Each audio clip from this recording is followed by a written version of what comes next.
generated more than $10 million in just 3 years. Then the label money dropped to zero. The tour stopped. Tonight at the Warfield Theater in San Francisco, the show isn't going on. Singer David canceling his performance.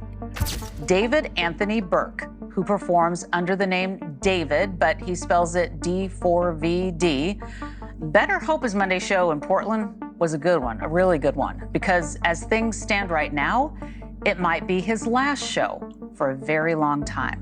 YouTube monetization stopped, but here's the part most people missed. Universal reportedly never owned the copyrights to his catalog. So if the career machine shut down, what happens to the money that can still survive it?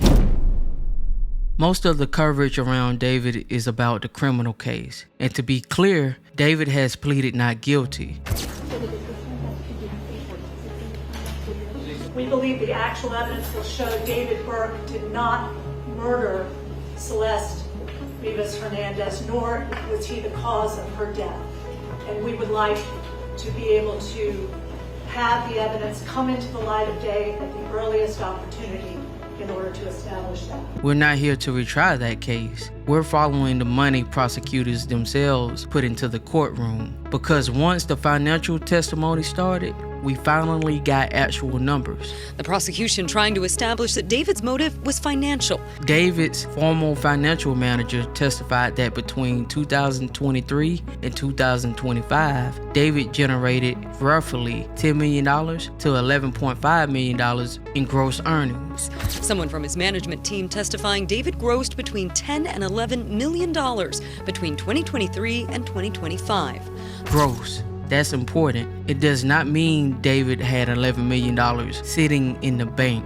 Management gets paid, lawyers get paid, taxes get paid, recording costs money, touring costs money, but generating more than $10 million before turning 21 is still a serious business. And a big part of that business came from Interscope. An Interscope executive testified that payments to David included roughly $950,000 in 2022, $3.9 million in 2023, and around $2.7 million in 2025. A vice president from Interscope Records, the label David was previously signed to, telling the court that his deal was worth between 13 and 19 million, plus endorsements. There was reportedly still more money available if future albums hit certain targets. Then everything stopped. Interscope terminated the deal at the end of 2025, and according to the executive, David received $0 from the label in 2026. That's a massive change. Multi-million-dollar checks to nothing. And the label wasn't his only income stream. David also had brand deals involving names like Crocs, Hollister, Bose. He also had a mainstream branding deal with Hollister and Crocs, which is colossal. The brands telling Footwear News, we have removed the campaign content featuring David while the investigation continues. Court testimony put his share from those partnerships at roughly $485,000. Then add touring, merchandise, publishing, streaming. This was not one record deal making money. It was an entire machine. And by late 2025, pieces of that machine were disappearing. Tour dates canceled, deluxe album shelved, label relationship over. Then after his arrest, YouTube suspended his channels from the YouTube Partner Program. No more YouTube ad revenue. So at first glance, the story looks simple. Career shuts down, money shuts down, except that's not how music ownership works. Rolling Stone reported that David's Interscope deal was structured as a licensing agreement, meaning Universal Music Group reportedly does not own the copyrights to David's catalog. His music is now credited to David Entertainment LLC. Stop right there. Because getting dropped by a label and losing ownership of your music are two completely different things. The label can stop writing checks. The tour can stop. Brand deals can disappear. But if people keep screaming the songs, the music can still generate money. Plenty of y'all are hating on me that I still like David's music. And I guarantee you that you guys all listen to artists that have done terrible things in their past. And right now, these are just allegations towards him. Yeah, it's looking real slim, I will admit. And I'm not defending this man whatsoever. I'm just saying it's not proven yet. Am I crazy for saying that, like, I don't really care if you remove the guy's music? What should matter more is if the guy goes to jail or not. Exactly how much reaches David personally, we don't know. There could be publishing splits, producer shares, distribution fees, other contractual obligations. I'm not going to pretend every stream goes directly into his pocket. It doesn't. But the bigger point is simple. The career can stop. The asset can keep producing. Romantic Homicide didn't disappear when Interscope dropped David. It was so interesting because I was looking through my old TikToks the other day, and I posted in May, 1 month before I released Romantic Homicide, with the caption like, you should never be holding your unreleased music. You could be one song away from blowing up. And then the next month I made Romantic Homicide, and I hated the song so much I didn't want to put it out, but like I had no other music to post, so I posted a snippet of it and then it took off overnight. Neither did Here With Me. This is how I made the song Here With Me. Okay, I'm eating my Chipotle one day, right? And I'm watching this movie Up. It's by Disney, it's about these old people, it's really cool, you should go watch it. But the wife, she's about to die. And I'm like, dude, I can make a song about these old people. So I grabbed my phone, right? And I also grabbed my earbuds. And then I ran to my closet, right? And I open up BandLab and I start cooking away. I don't care how long it takes. And then boom. Those songs already had massive audience, billions of streams. And once music gets that big, the catalog itself becomes an asset. That's the difference between income and ownership. If you stop working a regular job, the paycheck stops. But if you own rights tied to music people keep playing, that asset can keep producing. So when people say David lost everything, we don't have the receipts to say that. He clearly lost major income streams. That's different. And there's another receipt that makes the money story even more important. David's former financial manager testified that he discussed transferring Texas properties held in David's name to his mother. Okay, so I just got out of court and I need to talk to you guys about this sketchy witness. So this guy named Benjamin Greger took the stand. So he was David's financial advisor at one point. He was hired by this man,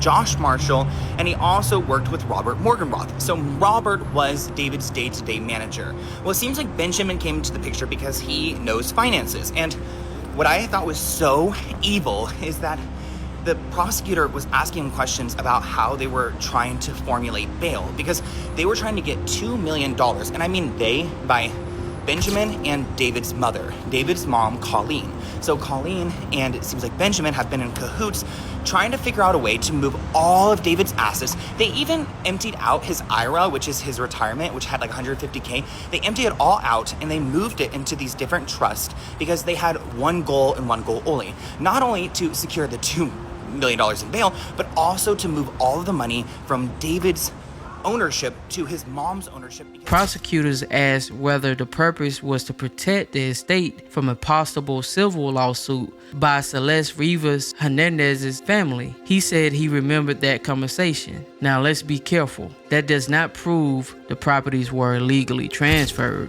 It does not mean the family owns them, and it does not prove David was hiding money. But it does show that asset protection was being discussed. And once somebody has millions in income, real estate, and valuable music rights, the question changes. It's no longer just how much did he make? It's what does he still own? And what could eventually be exposed to legal claims. So did David's $10 million plus fortune disappear? We don't have the evidence of that. What disappeared was some of the things producing new money. Label payments stopped. Touring stopped. Brand partnerships disrupted. YouTube monetization stopped. But the catalog, that's different. Rolling Stone says Universal never owned the copyrights because the deal was structured as a license, and the music is now credited to David's company. So even after the record deal disappeared, there may still be a valuable asset underneath everything. That does not tell us what David is worth today. It does not tell us how much cash he has. And it does not tell us what happens if civil claims eventually reach those assets. But it does show why his career is over, so the money is gone. It's way too simple. The income and the assets are two different receipts. A judge ruled in July that prosecutors presented enough evidence for David to stand trial. That is not a conviction. David has pleaded not guilty. His arraignment is scheduled for August 31st, and depending on what happens next, the financial story could get much bigger because prosecutors already put his earnings into evidence. His former financial manager already testified about discussions around protecting assets from potential civil claims, and now we know the label payments stopped, while the underlying music may still have value. So the next fight may not only be about what happened to David's career, it may eventually be about what happens to the money that survived it. David generated more than $10 million in 3 years. The label money stopped, the tour money stopped, YouTube monetization stopped, but the music is still there. So where do you land? Does David still have a multi-million-dollar asset sitting in that catalog? Or will the legal fallout eventually reach the money too? For more investigations into the money behind the claim, subscribe and tap in. I'm out of here.